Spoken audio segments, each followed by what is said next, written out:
I don't know how to say the car brand's full name for BMW. Can you clarify? Who wrote this? Me. You seem scared. Rightfully so, yeah? Well, okay, how do you, when you see the car outside on the street, how would you say, hey, look, it's a nice... Beamer. What? A Beamer! No. You leave the show right now. A Beamer. Like a projector. It's a respectful car that demands the respect, yeah? It is BMW. It stands for Bayerische Motorenwerke. So, very slowly, you have one chance right now. Can you say it right now? What is the car name? Can you repeat it? No. Like in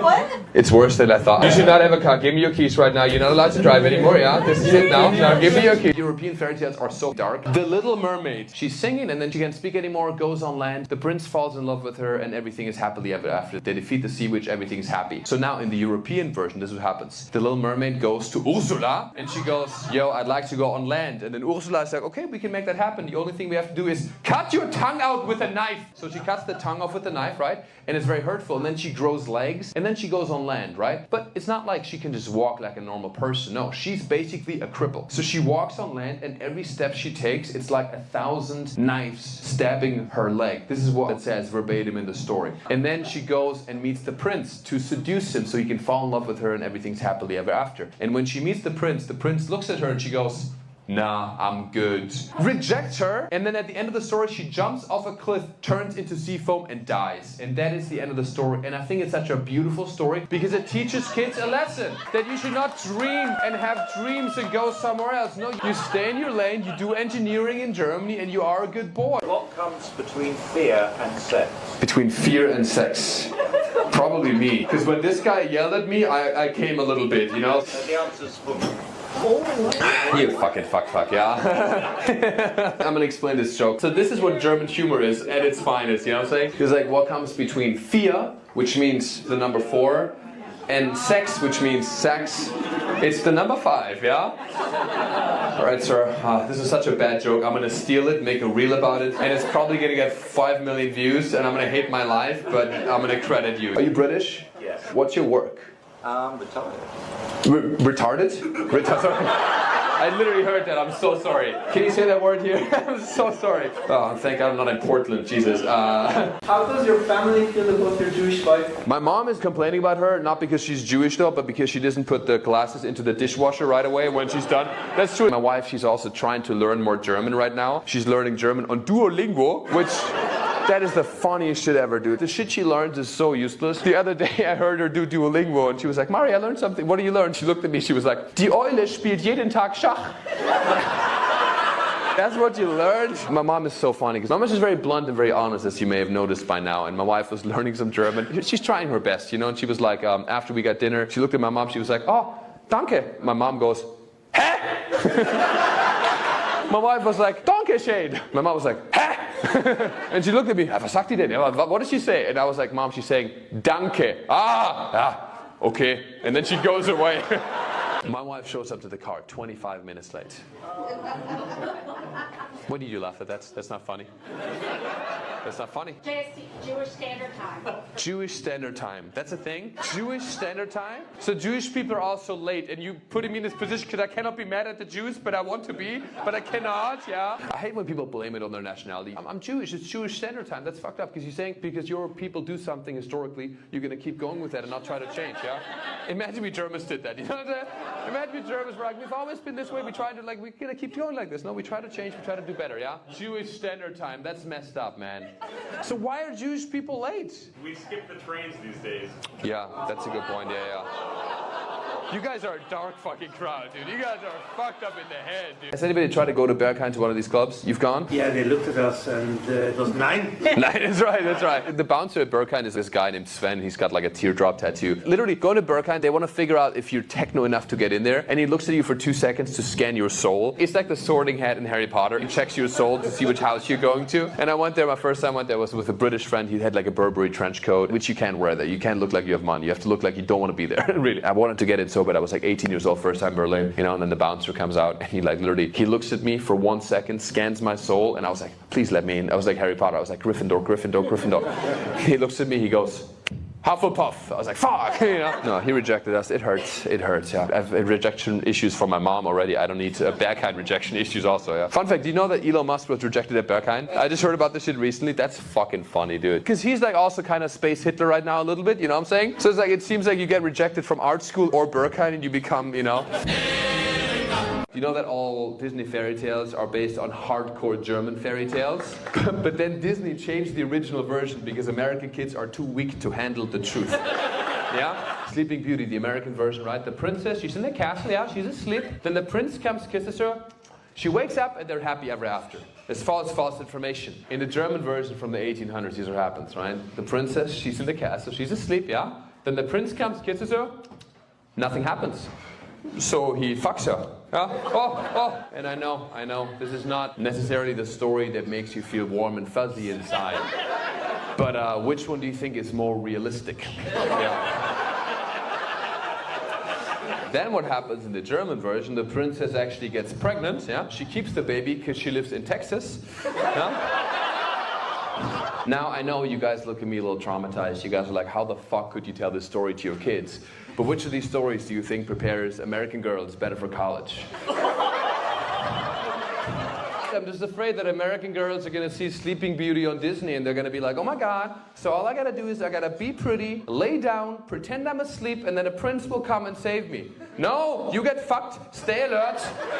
Yeah? Buy a pepper spray, okay? Let your armpit hairs grow, do whatever it takes, yeah? 25 minutes late. What is the laughter about? Yeah, you guys must be Latinos. This is unbelievable, yeah? Where are you guys from? Brazil, yeah? So you think you can just come to Germany and laugh? What's your name? Ricardo. Oh, you say it so sick. I'm fully hard right now. Ricardo, I think we're gonna have to do something about this. We're gonna send you to a little punctuality camp. And hopefully you will be on time, yeah? That's cool. I think you'll be punished by the next joke I'm gonna make. Do you know how much work I can get done in 25 minutes as a German, yeah? Dude, in 25 minutes, Germany could score 6 goals against Brazil.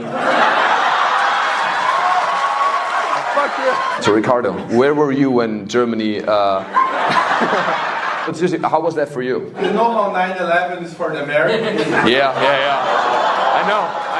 I know, 100%. But you know, 9/11 was only 2 towers, it was 7 for us, you know what I'm saying? Imagine, dudes, imagine you're in Brazil and just like 7 airplanes. What do you like better about America that you don't like so much about Germany, maybe? I feel like the people here are way nicer than in Germany. Really? The thing is, I think German's more honest, right? A bit more blunt. Truly, like, I was on an airplane recently and this woman was in front of me. She pretended to be so nice. She was this LA girl. And I was on a plane, I had a little cough. I was like, you know, I cleared my throat. And she was pretending to be so nice. She was so lovely. She was like, oh my God, poor you. Do you have a little cough, yeah? I have an extra mask if you need one. Shut the fuck up, you know what I mean? Shut the fuck up. You don't care about how I feel. You're concerned about, you know, getting sick because I'm coughing, and that's totally fair, right? Just say that. Just say that, you know what I'm saying? I hate this in America when people are pretending to be so nice and caring and empathetic and loving when deep inside their core, they're so clearly a cunt. I hate that. I hate that. Because it's just a little cough, right?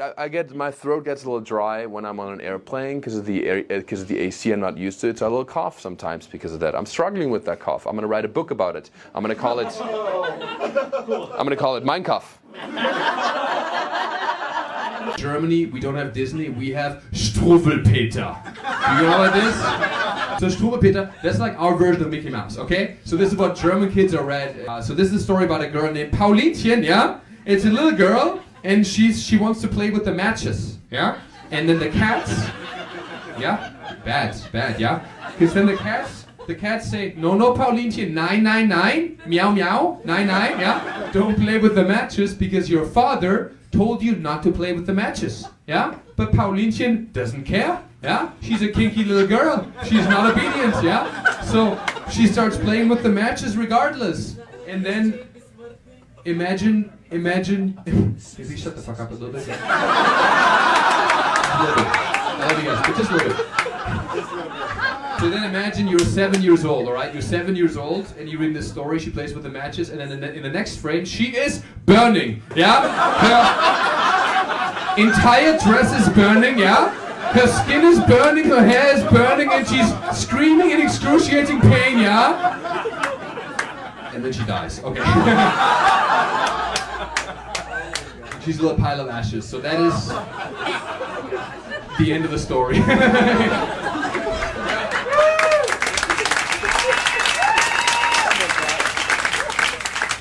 Well, you know, most American stories have somewhat of a happy ending, and also there's a 3-act structure in America. You know, where like somebody has a goal, there's an obstacle they have to overcome, and then they overcome it and they're transformed in the process. In Germany, every story structure is a kid has orders from their parents, does not follow the orders, and dies. Okay, that's everything. You have a question? It's about German girls. Oh, you're such a fuckboy, aren't you? He was like, hey, so what's up with German girls? So the German girls, are they good? So what do you want to know about German girls? They so fucking cold. There's a fucking cold? You've been to Russia, have you? Jesus Christ. Germans are cold? Russians laugh so fucking funny. Because Germans, we laugh, no emotion, we're like, ha, and then we shut the fuck up. Dude, Russians laugh the same way with a level of disgust. They were like, huh, huh, huh, huh. She told me what she loved me. Ich liebe sie. Ich liebe dich. A German girl told you she loves you? Exactly. Oh shit. And then she come back to Germany. And then Cold. Yeah. Oh. Man, I don't know. If you want a girl that is a little bit more emotionally available, you should date a Latina. Okay? Yeah, date a Latina. They will be very unpunctual, but they will be very loving to you and won't ghost you, right? You can have both. Either you have a very punctual German, yeah, that will fuck efficiently and will be on time, but is sometimes a little dead inside, or you have a Latina who's loving and extremely sensual, but then she's very unpunctual and an absolute mess. No offense, Latinas, yeah. Yeah. You have the Adidas on? You're German? Oh, I'm Russian. I have a German boyfriend. You have a German boyfriend? Two very emotionally unavailable nations. How is y'all's relationship going? Is there a lot of passion in your relationship, or just a lot of domination? Do you guys talk about the war at all? Yeah. Yeah? Every day, man. Hey, because I feel like Germans, we have this thing, and I'm not saying this against you as a Russian, but like, you know, we Germans, we've been the bad woo-woos for my whole life, basically. And now I feel like, you know, I didn't want Russia to invade Ukraine, but part of me was like, oh, finally not us, you know? At least it's not us, dude. Oh my God. Now it's a focus on the Russians, and now we Germans can be like, oh, this is unbelievable. What is happening, yeah? This is not good, yeah? If you're American, give me a yee. This worked way better in Florida. I'm gonna let you know. Way better in Florida. Any Germans here also? Yeah? I made so many Germans. Holy shit. Germans, give me a Sieg. Good. Good. You didn't do it. Gotta check what kind of Germans we're dealing with. Because it's really fucked up right now. I'm on tour right now and I meet a lot of people who love Germany, but there's always one dude who loves Germany a little bit too much, you know? Because usually people are like, oh my God, I love Germany, went to Hamburg, had a great time in Berlin. But then there's always one dude who's like, I love Germany. And then I'm like, what's your favorite city? Never been. I'm like, oh, that's the one. And then I gotta let them know that I'm not that kind of German, you know? I'm a nice German. I'm a techno German. Okay? I'm German, not German. It's different. Where are you from? Deutschland. Deutschland. How many fucking Germans are here? This is unbelievable. Okay, make some noise if you're German. Okay, wow. Americans, give me a yee. Okay. Germans, give me a Sieg. See? That's how you can test these motherfuckers, right? I want to see what kind of Germans we're dealing with here, okay? Yeah. You couldn't help it, man. The spirit of his forefathers just came through. I was like, Jesus. Ah! Oh my God. Actually, I think Germany will have less Nazis now than America. I think so, right? Because we're very aware of this kind of stuff, yeah. Except for this guy, we gotta look out for this gentleman right here in the second row.